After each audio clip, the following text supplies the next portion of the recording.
If you ever feel like you're on the Price is Right when pricing your web design proposals, just trying to guess the highest number that they'll say yes to without going over, I've got just the thing for you.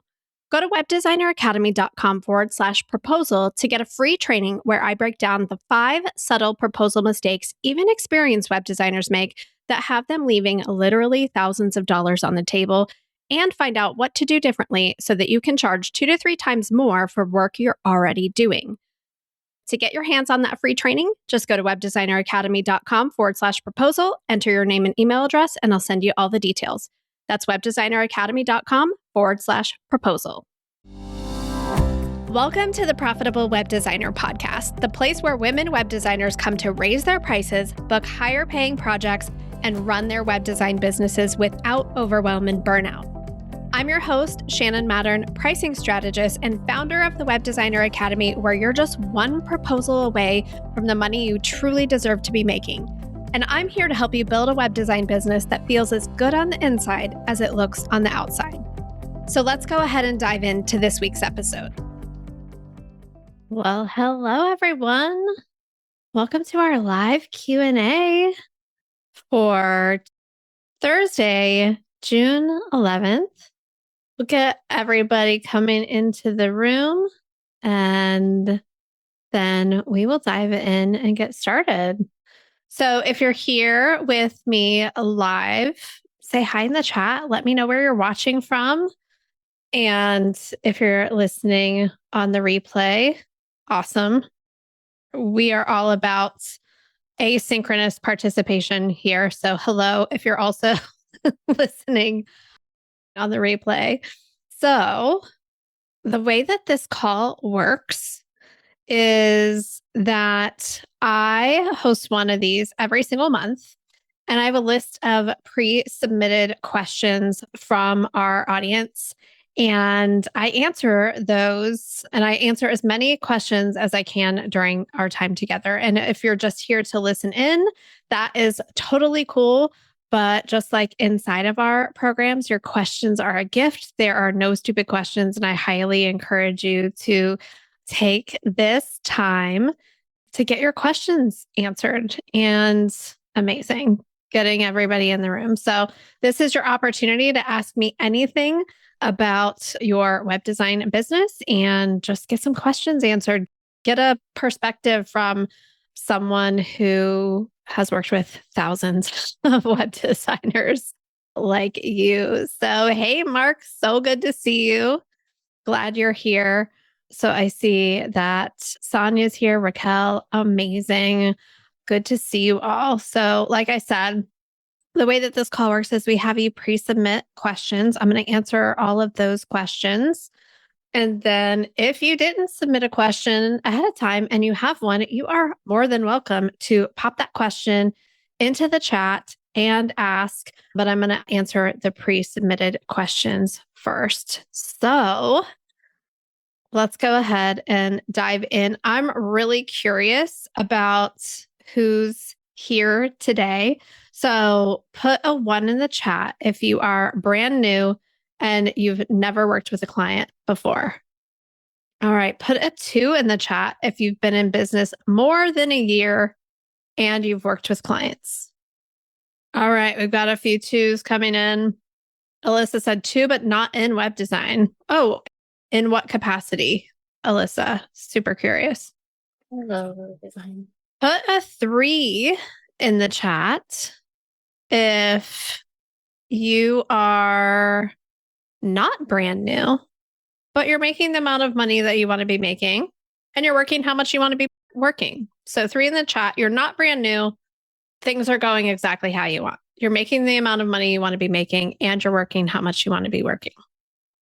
Oh, Alyssa said logo design. Mark's a 3-ish. That's a great place to be. All right. We got some more people coming into the waiting room. Congratulations, Mark. There's always room for growth. I think as entrepreneurs and web designers, we are always wanting to create the next thing. So good to see you all. Drop a 4 in the chat if you are making the amount of money you want to be making, but you're working more than you want to be working. making what you want to be making, but working too much. And then drop a 5 if you're not brand new to web design, you're not making what you want to be making, and you're working more than you want to be working, which is the majority of the people that I talk to. So it's okay. There is no wump wump here. That's so normal. Yes, Web Designer Pro is representing today. It's awesome. All right. So you are all in the right place. You're exactly like who I love to talk to. And like I said with Mark, as entrepreneurs, we want to grow. We're goal setters.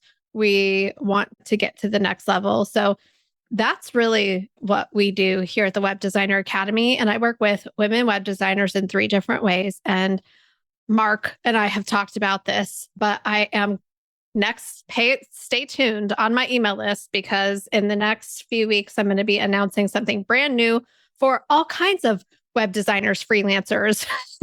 So Mark and I will finally get to work together, and I'm very excited for that.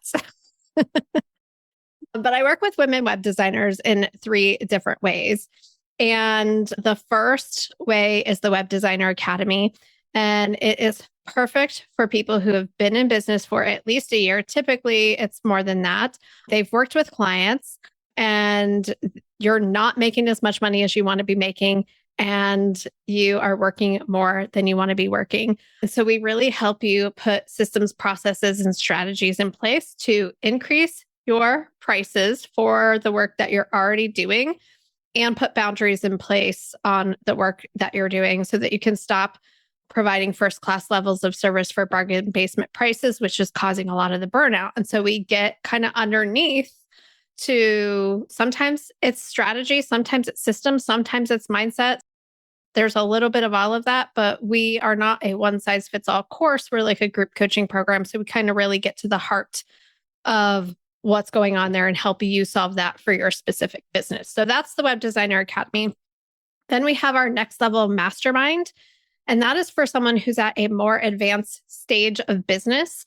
You're already making the money that you want to be making. You're probably always looking to grow that, but you're hustling and burnt out. And what next level helps you do is grow from what you've already built and stop trying to apply one size fits all strategies or different business models to your business and start making really personal, highly strategic shifts to break through to your next level of income, stop overworking, all of that type of stuff, and implement our next level framework on top of your existing business to unlock those revenue shifts and figure out like where you're getting stuck.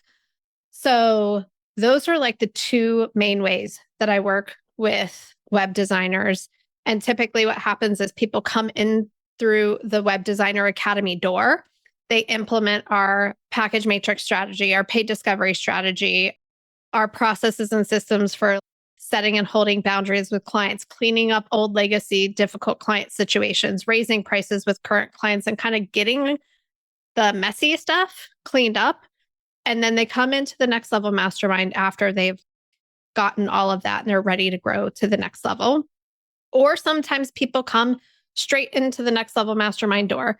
They're like, I'm already making 5 figures. I want to grow from there. Maybe I'm going through something in my personal life I need some support with, or I keep hitting this income ceiling and bumping up against it and getting stuck. I don't want to tear down my whole business model. I don't want to start something new. I don't want to implement this other thing, but I need help fixing what's going on with me. That's what we do in Next Level. So if you're interested in either of those programs and you want to see what it looks like on the inside and sit in on one of the calls, see what the program's like. For the Web Designer Academy, you can go to webdesigneracademy.com/open house and come and sit in on our coaching call on this Tuesday. I think that's June 16th. If I have the date right, I need to open up my calendar. Yep, I got it right. Tuesday, June 16th.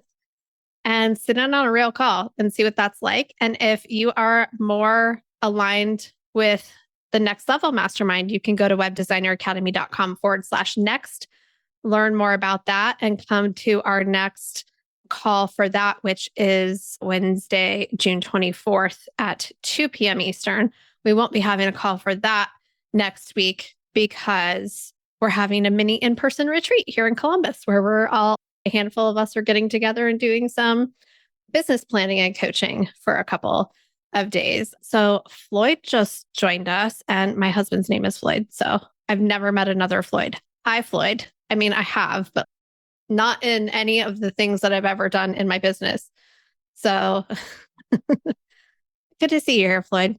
So with all of that being said, we have 4 questions pre-submitted today.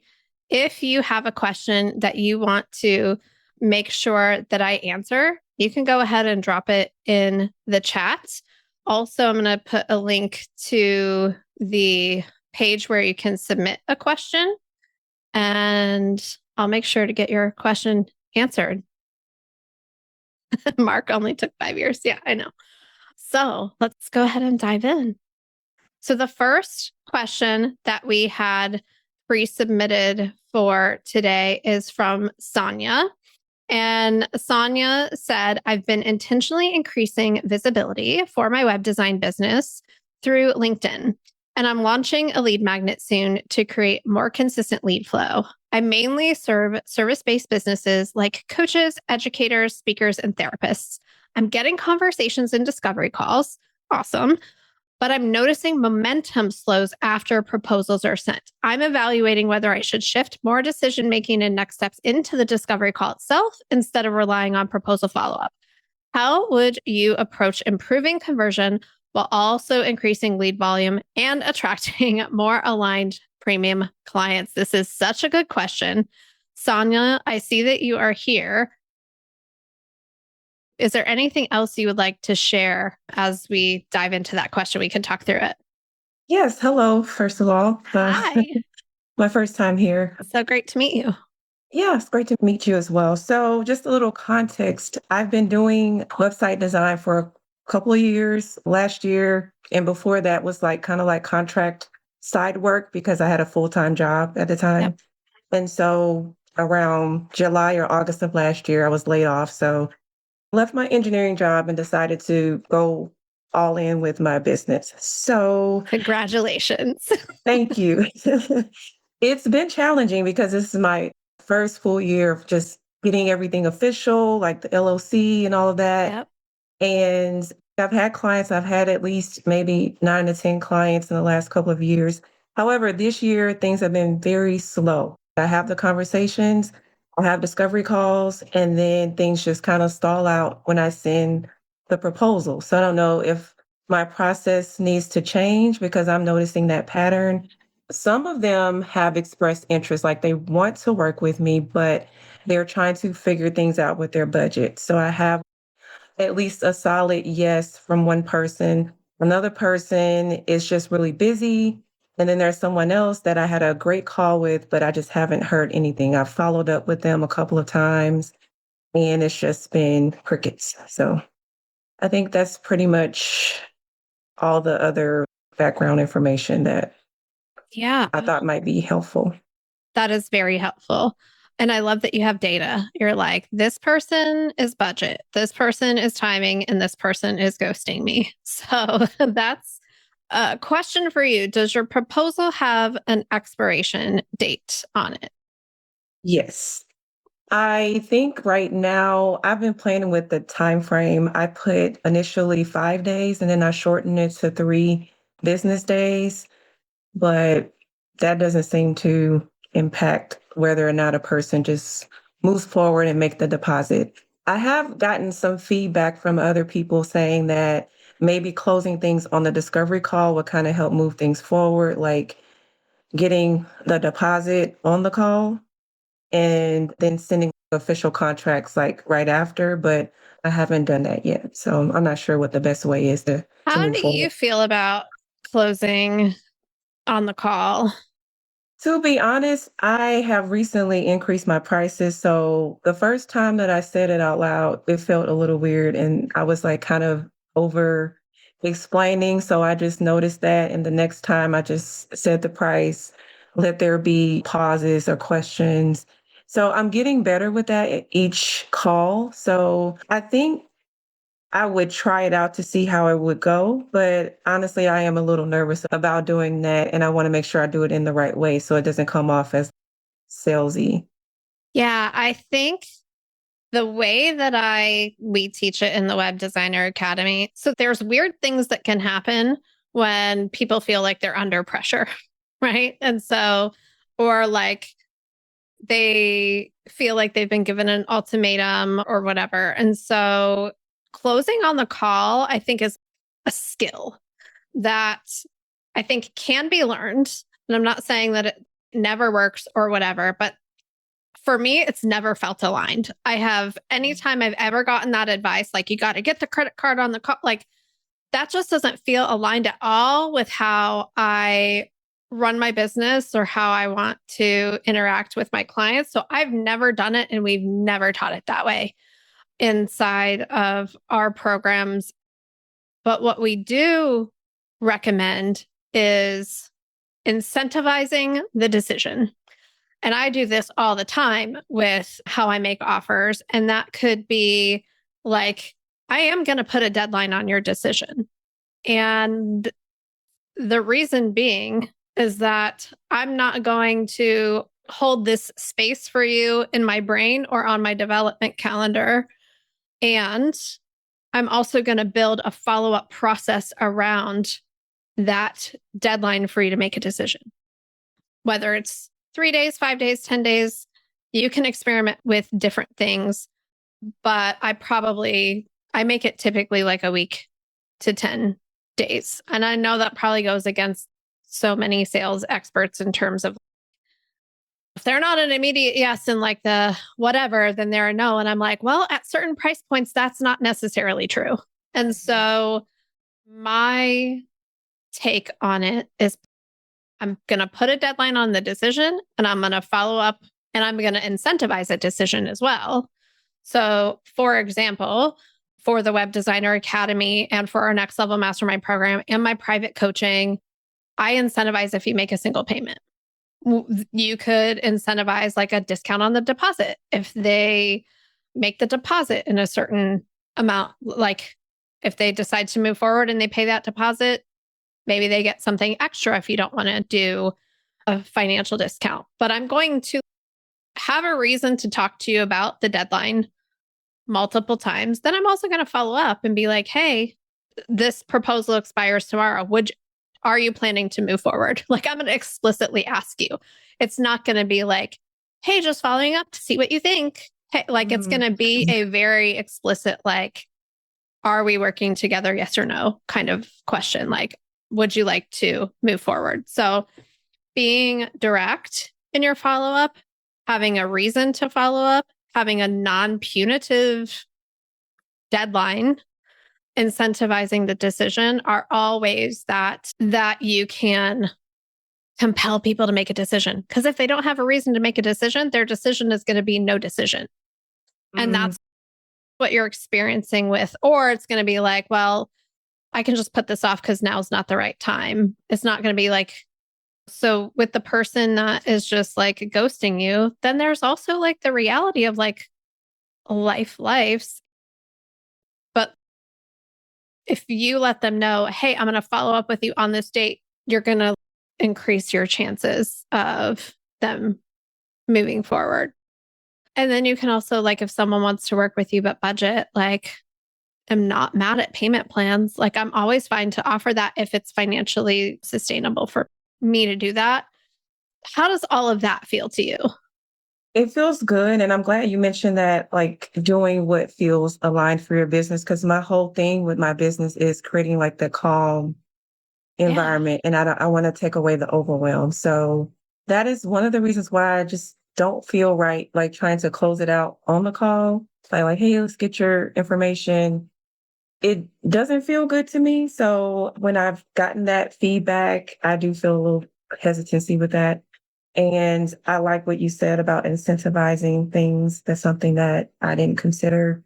And then the language. Actually, I'm going through a boot camp with working through some of my leads, and that some of the feedback that I got was like my follow-up language is not like There's no sense of urgency. There's no, like what you mentioned, like having some kind of like statement in your emails. I think most of the times, like I'm just checking in to see where things are, not necessarily Yeah. like more firm. In any outreach or communication, whether it's like marketing outreach, whether it's follow up, it should always be a yes or no question at the end.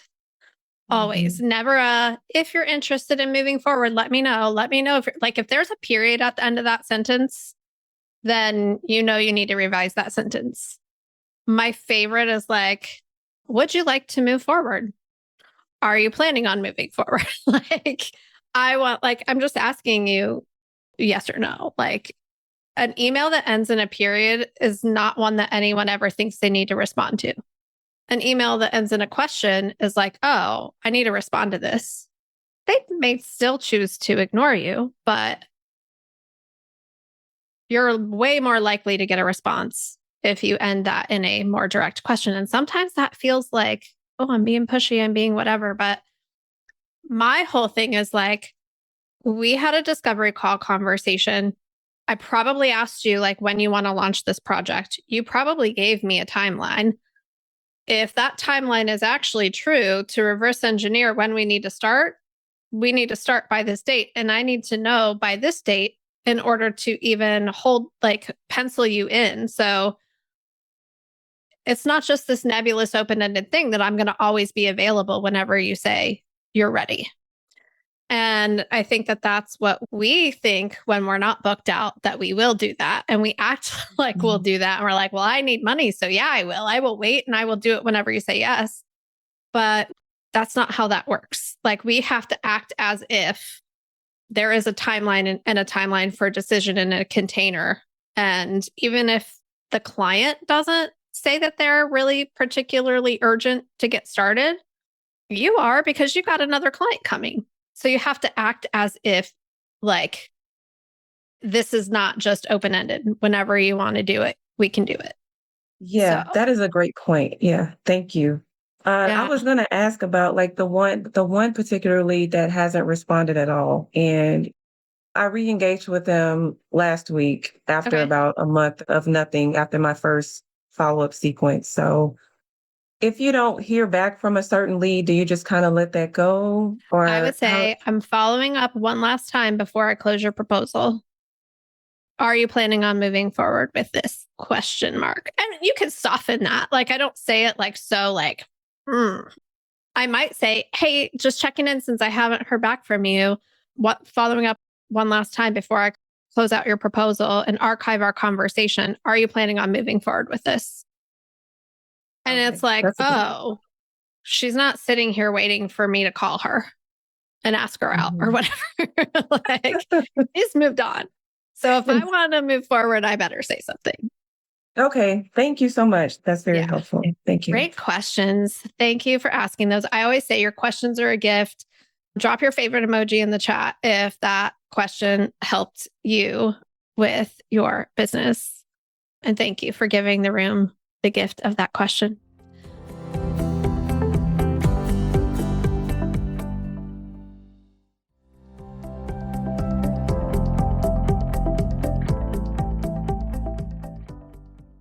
So our next question is from Anonymous.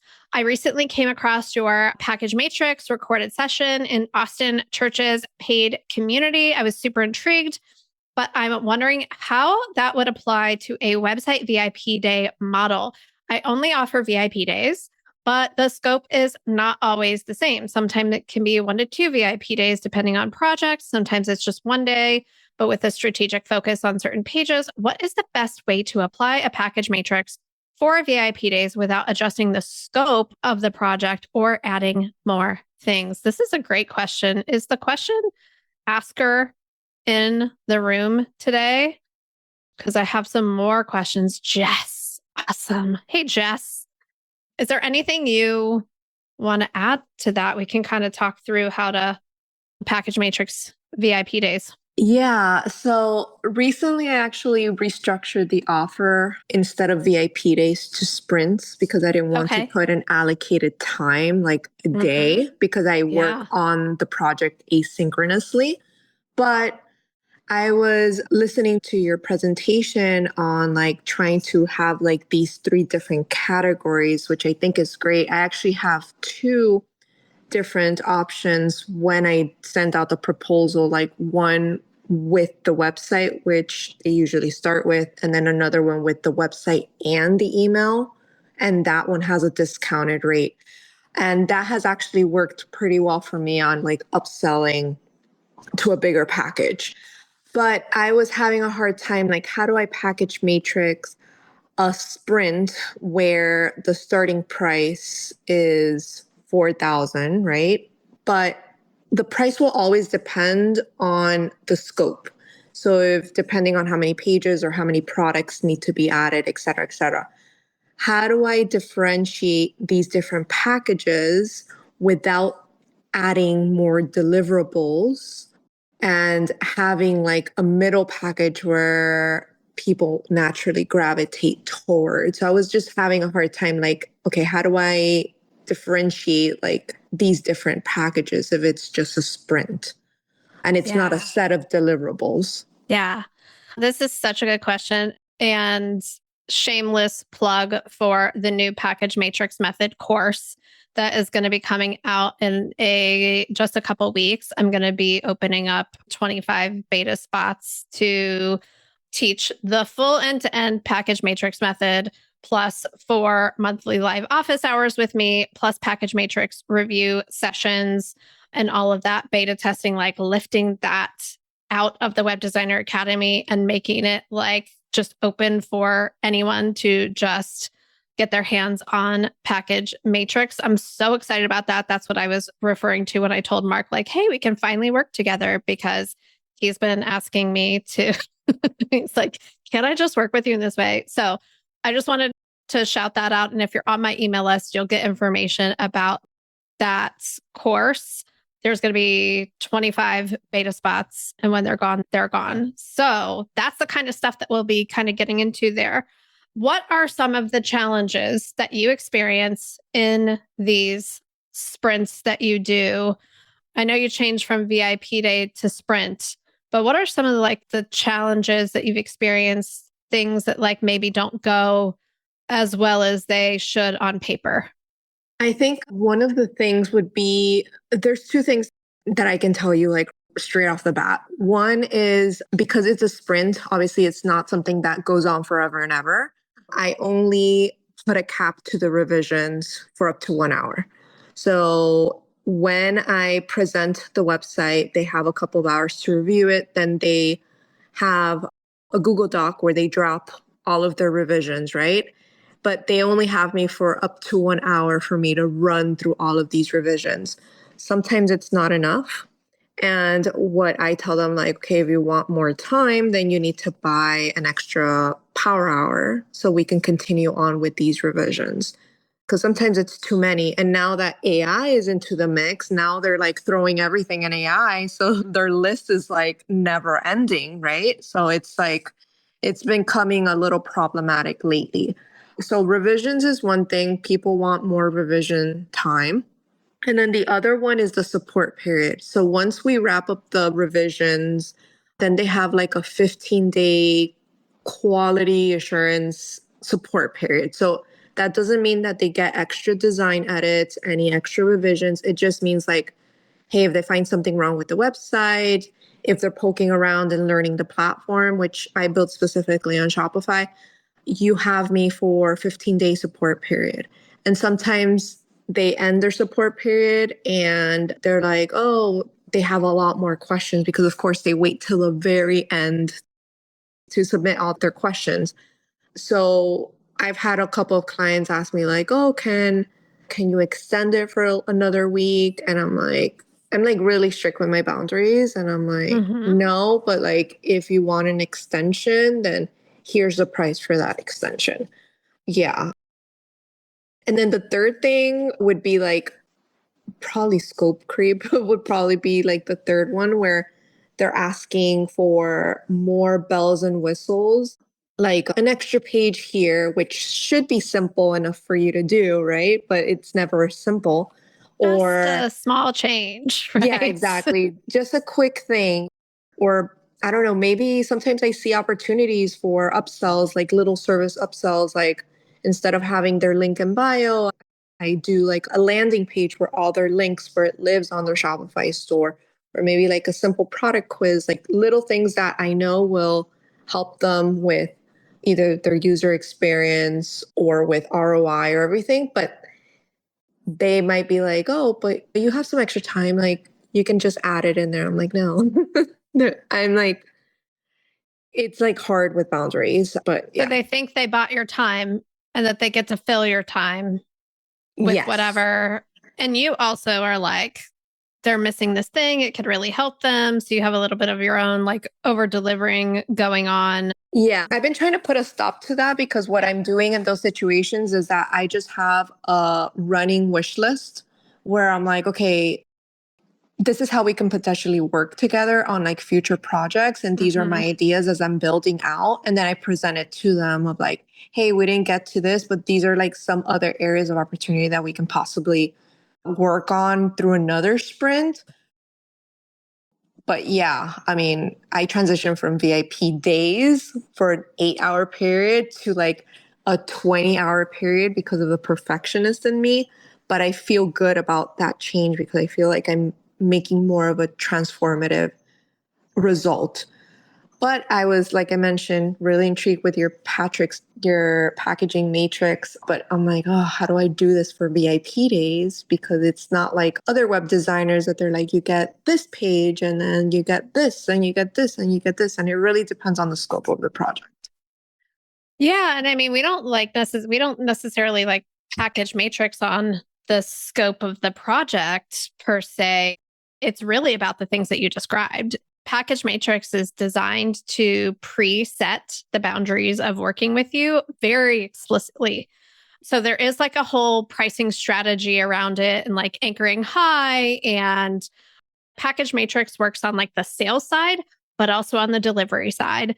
And so what I talk about externally a lot is like how it works on the sales side, right? For you to like charge higher prices for doing the same work, et cetera, things like that.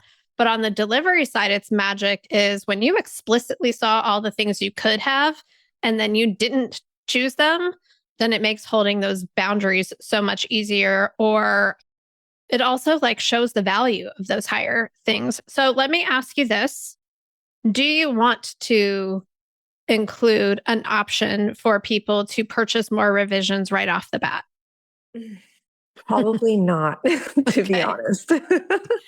We have to build something that works for the business that you want to run and not just trying to be like, because I could tell you, Jess, I could be like, well, your package matrix at the high end could be 3 days worth of revisions or whatever. And you're going to charge $12,000 for your sprint. And you're going to charge 3 times more than what you're currently charging for unlimited not unlimited, but like unlimited revisions for a week and a 30-day QA period. That positions the value of having you do whatever they want for a week plus 30 days of support. But if you're like, I would never want anyone to buy that ever, then we can't make it an option, right? Yeah. And how do you feel about your support period? Would you want it to expand beyond 15 days? With that. I'm okay with that because it's not like they're emailing me. Like I have already an integrated like ticketing support like system in place. I don't mind answering questions because at least for the past couple of years, all the support tickets that I've gotten have been fairly simple for me to answer. Yeah. And then tell me more about the asking for more bells and whistles. Is there a world in which you'd want an option that allowed for that and kind of created that opportunity? Or are you like, no, I would rather not. I want to add their bells and whistles and my bells and whistles to the wish list? I think I would, it depends what their bells and whistles are. And it really depends on the project, right? Because their bells and whistles can be like something super highly customized. And I'm not a developer. Like that's not my realm, like building an app or doing super custom coding. but there are certain things that I have under my belt that I can for sure help them with. I think the support, it could be one of the differentiators. I'm not sure if I was thinking of like, okay, maybe the highest level has maybe like the website and email, but I'm not sure if that's the right way to go about it because you're adding now deliverables. Correct. Yeah, that wouldn't be a package matrix. That's just two different offers. Do you want offer A, website and email, or do you want offer B, website only? And that's just two separate packages. What makes a package matrix is like, oh, I'm choosing from a lot of different variables, but it's like options of the same thing, right? So it's like, oh, it's the sprint, and I'm going to get the same thing in the sprint. Like, I'm going to get the website, but what type of access am I getting to Jess? How much support am I getting from her? How much time do I have for revisions? Like, what does that look like? And I'm choosing from levels of that, or choosing from, not in your case, but like in other cases, like if it's like a maintenance plan or something like that, that I'm choosing my response time. I'm choosing those types of things. So yeah, that wouldn't be a package matrix to have two different sets of deliverables in something. So why do you want a package matrix your sprints? To essentially, so right now I just have like one anchor, like one pricing, right? On the website is like, okay, each sprint is $4,000, but I would like the possibility of selling a project that's more than $4,000 and giving them options. And I've seen that work simply with that scenario that I explained of like website and email. That alone has like doubled the revenue per project. So I'm making the assumption that a packaging matrix might do that exact same thing, where the 4,000 might be like the very lowest of the lowest price point. And then having a middle point, maybe like at 6K, maybe having a higher point, maybe like 8 or 10K. But I don't know if just more support across these three packages is enough, or if I need to add more than that, like support and revisions, or support revisions and a deliverable. I don't know. I would encourage you to get very creative and put some restraints on the solution to this question. Restraint being, I can't add deliverables to this. Like if it's website and email, what would the most private jet level of service be for this offer at the high end? What would the business class level of service be? And here's what I'm currently offering. And so that's why I asked you all of these questions, because the answer to how to package matrix an offer is going to be so different depending on you, how you want to run your business, the problems that you're trying to solve, what's going to make you love your life, what's going to make you hate your life. And I see that you're like trying to like kind of like back into a price that you want to charge for that high end. And you're like, well, I don't know if that's enough. Well, the way you find out is you test it. You're like, okay, well, what at this high end level of service, what would I be willing to do if someone was like, I'd only be willing to extend these revisions if I was making triple on this project, what I'm currently making. And that like keeps you from overworking and over delivering too. If they saw it and they didn't choose it, like they're not even going to ask you for more. And if they do, you're like, yeah, do you want to upgrade to the package that was going to give you more? Like, so I would challenge you to just brainstorm on, if I'm not allowed to add deliverables, what would I like to do to package matrix this? And like, what would I be okay with at this price point? That makes sense. And play with that.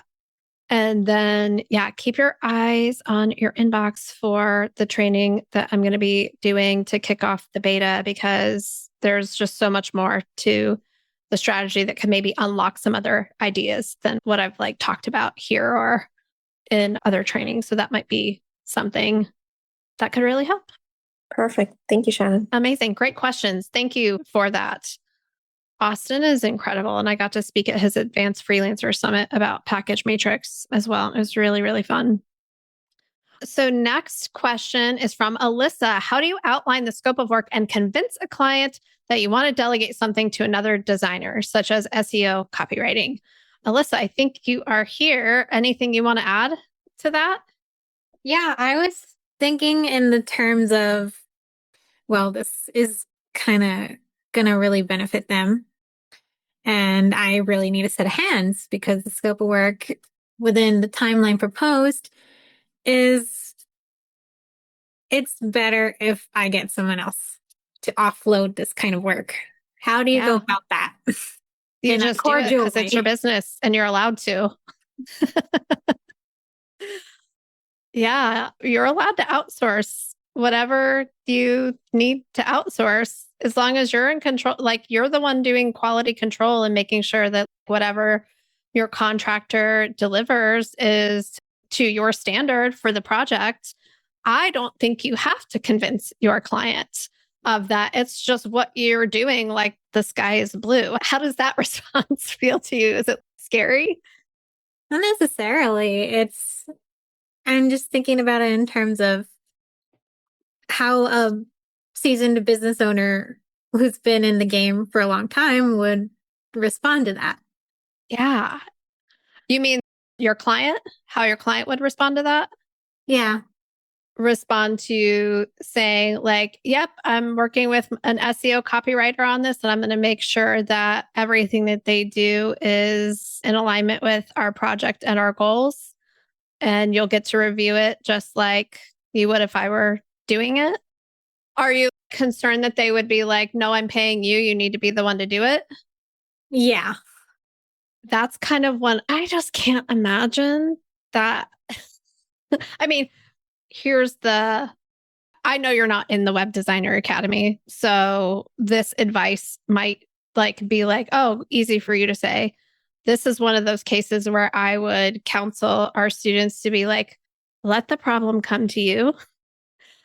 And then most of the time, it's probably not going to come to you, but let's play it out, right?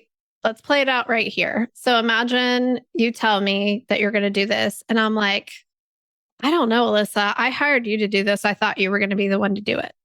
What would you say to me? I don't know. I'd probably say to be more efficient, I'm going to need to delegate this. It's not that you're just only paying me. You're paying for the outcome that I can deliver you at an acceptable pace.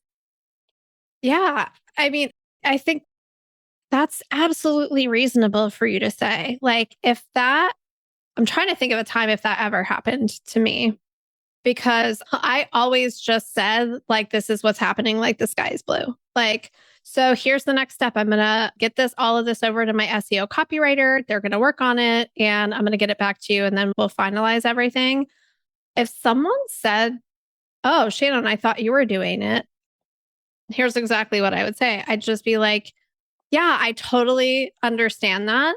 And I have this person, they're incredible. And while they're working on that, I'm going to be over here doing this. And it's my job to just make sure that everything is up to standards.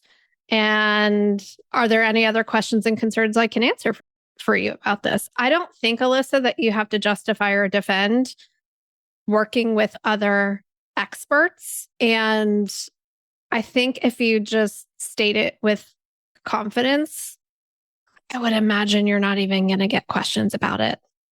They'll just be like, okay, cool. Like, awesome. Glad you're working with an expert. Like, that's really smart. Like most seasoned business owners would be like, cool, she hired an expert to do that part. So I just want you to walk in like, of course, this is how it goes. Sky is blue and it's in everybody's best interest. And I am happy to answer any and all questions and concerns that they might have about it. And there's no need to defend myself. Yeah. Kristin said, I think it's all about the initial positioning. So I know I kind of put you on the spot there. Let's role play it right now. What would you say? So thanks for playing along. And I know that can be like, ugh, I don't know. I don't know what I would say.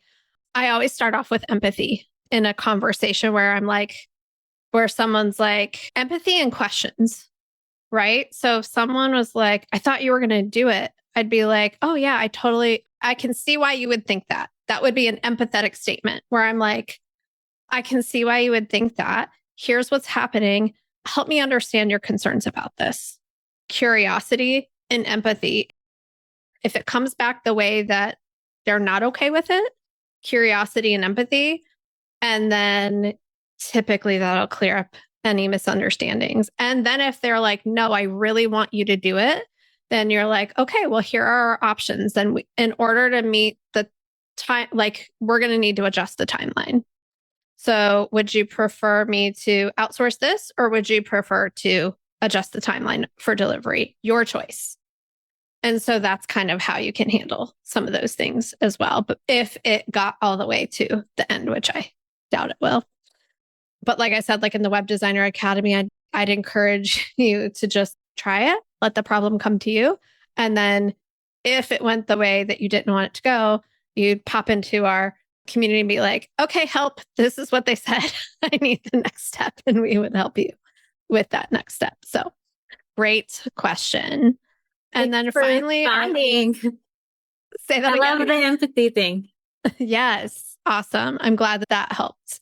So any questions from those of you who are here with me live that you didn't pre-submit that you want to ask on our session? I've got 9 more minutes.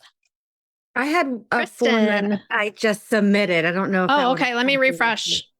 I can just say. Let me refresh and make sure, because there might be others. Cool. Go ahead. So what I'm running into is moving closer to working with more local business owners, and I'm trying to have a lot more clarity in the specific services that I offer and not offer the whole gamut of services and just do branding, web design, and development. But what I'm running into with the local business owners is they kind of want it all. They need it all. They're like, well, do you do social media? Do you do email? Do you do ads? And I need to come up with a good response that makes them feel like where I don't just say no. I need to somehow sell the value of what I am offering and feel like they still have a path to go do those things later, or somehow set them up with some level of reassurance. Because I feel like the vibe when that question comes across is like doom and gloom. So how do I make them feel comfortable moving forward with me with just the services that I offer? That's such a good question. And I was just having a conversation with one of my private clients yesterday about how people think that the job of the website is like to do marketing for them. But the job of the website is it's got a different spot in the customer journey. And I think that's how I would maybe approach these conversations, to be like, what I do is I make sure that you are going to get the most out of the marketing that you are doing on social media, paid ads, your Google business profile, email marketing, whatever channels you decide, all of that traffic you're sending here. And I am an expert in making sure that this site operates and is designed to capture that traffic's attention, move it forward in the customer journey, whatever that is for them, whether that's to book a call or learn more about you, fill out the contact form, buy products. Like, my expertise is making sure that no matter where this traffic is coming from, the website's doing its job. And so that's what I work with you on.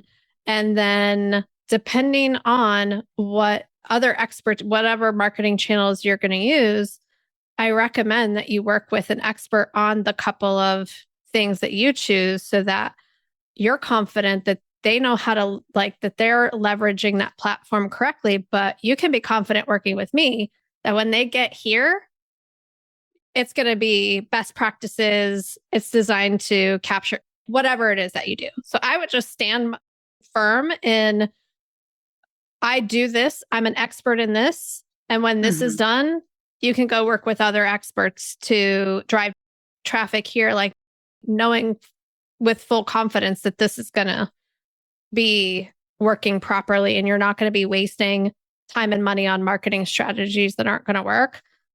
I'm not even, and if they're like, well, do you do that? You'd be like, nope, my sole focus is on making sure that the traffic that you're sending here converts. I just wouldn't even entertain the idea that I should do it or that I'm just going to stand firm and like, no, my expertise is here. And for your type of business, I feel like local SEO would be great for you. And here's a referral to someone that I know is really good at that and is an expert in it. Okay. How does that feel for you? I think then it sounds like the best thing I can offer them is clarity, because what they're dealing with is overwhelm and too much stuff coming at them and not a clear direction to go. So if I just break it up clearly for them and say, oh, well, I offer like a conversion focused website for you. These other guys the marketing team will drive the traffic there, but we're going to need this. You're going to need this piece of the puzzle regardless. It's good. And then I think I also need to talk numbers right out of the gate, because they are thinking numbers right out of the gate. Like these like contractors and realtors, they just are like, how much is all this going to cost in their head?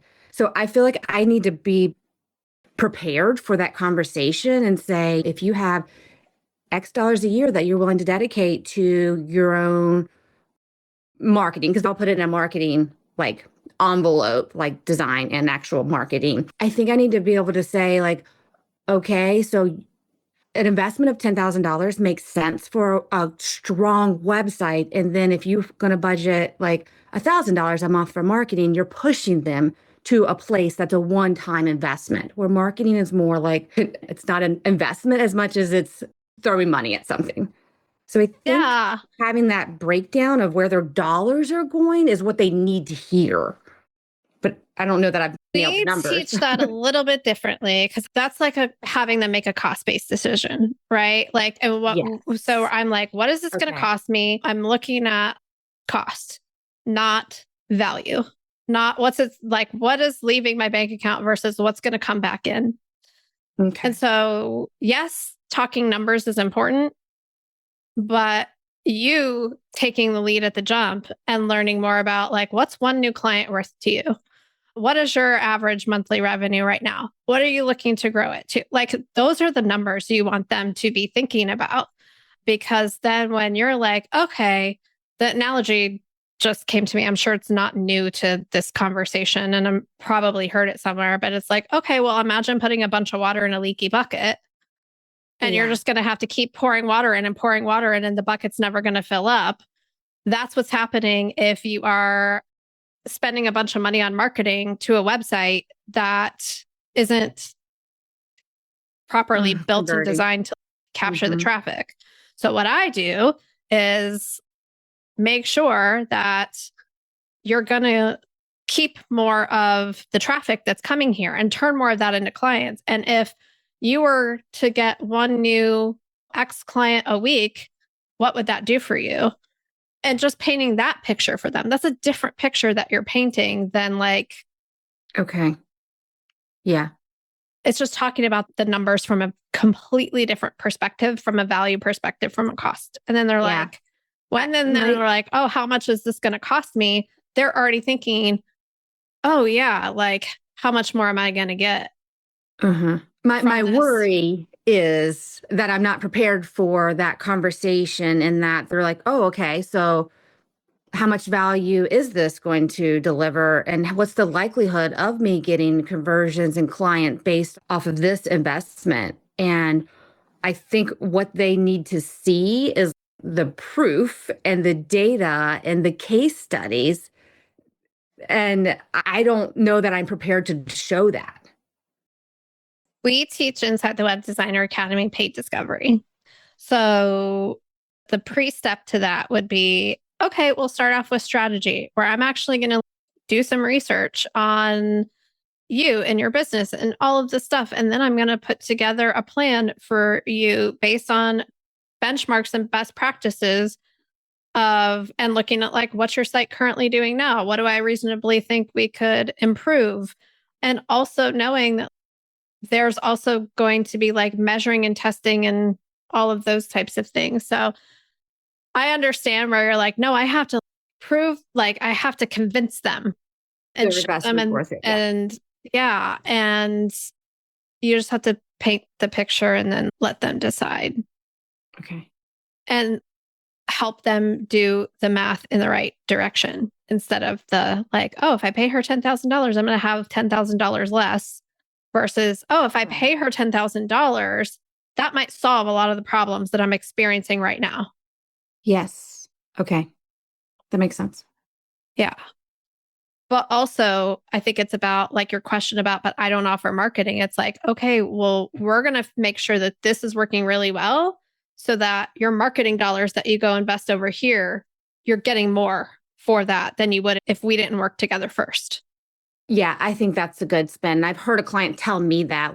I recognize that there's no point in doing marketing if I don't have this foundational piece first, because in their mind, it's an asset. It's a business asset. Yeah. You build revenue generating assets for your clients. Every single one of you here do. Mm-hmm. And so that's the conversation to have with them. Yeah. Okay. Sounds good. Thank you. Good question. That's a great place to wrap this live Q&A up. Thank you all for being here. I hope you heard something that helped you. And if you want to come to our Web Designer Academy live strategy call, I'm going to put this in the chat for you. You can go to webdesigneracademy.com open house, fill out a form, tell me more about your business. And if I think we can help, I'll invite you to come. And then if you're interested in our next level mastermind, you can fill out the application and come to one of our mastermind calls. So yeah, this was super fun. Thank you for being here. Thank you for your questions. And I will hope to see you all at one of our future trainings. All right. Bye, everyone. Bye. You're welcome. This podcast is part of the Sound Advice FM network. Sound Advice FM, women's voices amplified.